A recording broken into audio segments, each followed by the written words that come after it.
აი თევზი სასწაულად ძვირია და 1 კილოს ძლივს ვყიდულობ, ისიც 1000-ში ერთხელ. ხორცს ვერ ვეკარები, ახალ ხორცს ვერ შევწუდები 30-ის ზემოთ არის 1 კილო. ფასები ისევ იზრდება. წლიური ინფლაცია სამის ნემაჩვენებელს თითქმის ორჯერ აღემატება და 5.5% შეადგენს.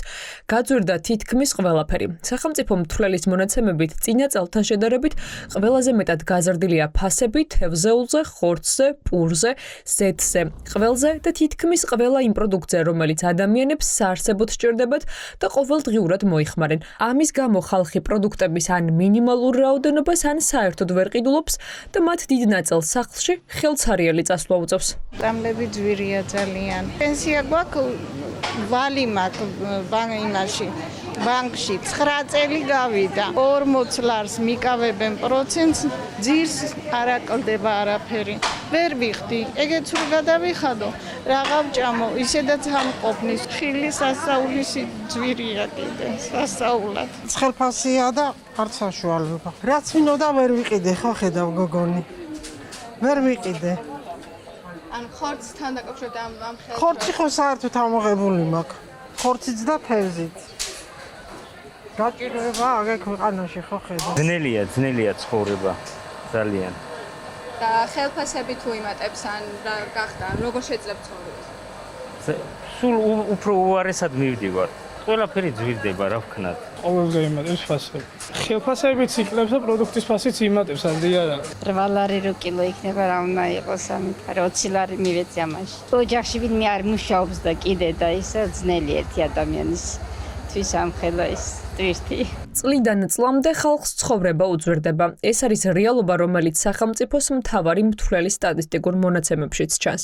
ეკონომისტების თქმით, ინფლაციის ზრდაზე პასუხისმგებელი ეროვნული ბანკი და მათი არასწორი მონეტარული პოლიტიკაა. ძირითადად მიზეზი, ჩემთვის არის ქრონიკული მიზეზი, რაც ხშირად არის ხოლმე ინფლაციის გამოწვევა საქართველოში და ეს არის უფრო რბილი მონეტარული პოლიტიკა, ვიდრე საჭიროა და სინამდვილეში ყველაფერი მიდის ეროვნული ბანკის დამოუკიდებლობის ნაკლებობამდე. ფასები არის მოთხოვნა მიწოდების შედეგი და თუ რაღაცა შეძახებით და რეპრესიული მეთოდებით დაარეგულირებთ ფასებს, ეს გამოიწვევს დეფიციტს, გამოიწვევს мотиваციის დაკარგვას ეკონომიკაში, რომ წარმოება გაიზარდოს და კიდევ უფრო გაიზრდება ამის შედეგად ფასები. არგუმენტი ის, რომ თურმე სადღაც რომელიღაც გლობალურ ბაზარზე რაღაცა შეიცვალა და ამიტომ ჩვენთან ინფლაცია მიზნობრივს აღემატება მნიშვნელოვნად, ეს სამწუხაროდ არგუმენტი არ არის. ცენტრალური ბანკის იმიტომ არსებობს ქვეყნებში, რომ აი მსგავსი ტიპის შოკები გადააზღვიოს და მოახდინოს ქვეყანაში ფასების საერთო დონის მეტნაკლები სტაბილიზაცია. და ეხლა ჩვენ რასაც ვაკვირდებით, ხო, ბოლო წლების განმავლობაში ყოველ შემთხვევაში ცენტრალური ბანკი სუბუქად რომ თქვა, ამას თავს ვერ ართმევს. არ დაუბეჭდავთ მეტ ფულს, ჩვენ გვექნება მეტნაკლებად სტაბილური ინფლაცია. თუ დაუბეჭდავთ მეტ ფულს, ჩვენ გვექნება გაზრდილი და გაქცეული ინფლაცია. კრახით დასრულდა ოცნების ბრძოლა ფასებთან და ანონსებული გაიაფების ნაცვლად ცხოვრება ისევ ძვირდება. საქართველოს მოქალაქეების მოტყუებისთვის ოპოზიციონერი პოლიტიკოსები ირაკლი კობახიძის პასუხისმგებლობის საკითხის დაყენებას მოითხოვენ. კიდევ ერთხელ თამამად შეიძლება ითქვას, რომ მთელი აი ეს ეპოპეა, პრემიერ-მინისტრის ტყუილები, საპარლამენტო კომისიები, სუსის გამოძიებები, სამთავრობო საბჭოები და კომისიები იყო თავიდან ბოლომდე მტკნარი სიცრუე და ემსახურებოდა მხოლოდ პროპაგანდას და არა საქართველოს მოქალაქეებს. შეამცირონ აქციზის გადასახადი საწვავზე, იმისთვის რომ ეს კასკადურად აბსოლუტურად ყველა სასურსათო პროდუქტზე აისახოს. ეს არის პირველი და მთავარი გადაწყვეტილება. ამის მიღმა უნდა შემცირდეს დღგ-ს გადასახადი სასურსათო პროდუქტებზე და კობახიძემ პასუხისმგებლობის საკითხი უნდა დადგეს საქართველოს მოქალაქეების მოტყუებისთვის, რომ რაიმე უნარი გააჩნდა საქართველოში ფასების შემცირების. თავად კობახიძე კი ფასებთან ბრძოლაში გამოსავალს ახლა ვებგვერდში ხედავს, რომელიც სახელმწიფოს ბიუჯეტიდან 50,000 დაუჭდა და სადაც მოქალაქეებმა ფასდაკლებული პროდუქტები უნდა ეძებონ, თუმცა ფაქტია, ამანაც ვერ უშველა. ხალხი წუხს, რომ გაიაფების ნაცვლად ყველაფერი ისევ ძვირდება.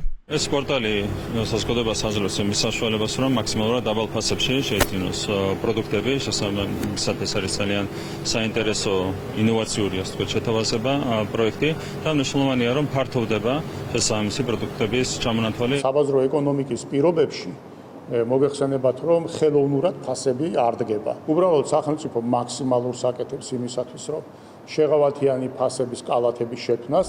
გაძვირდა კომუნალური გადასახადები, მშენებლობა და ჯანდაცვის სერვისებიც. გამოდის, რომ რაც უნდა ამტკიცოს ქართულმა ოცნებამ, რომ ეკონომიკა ყვავის, მოსახლეობის დიდი ნაწილის მდგომარეობა სულ უფრო მძიმდება. ამის ყველაზე კარგი საზომი თავად მოსახლეობის ფინანსური მდგომარეობა.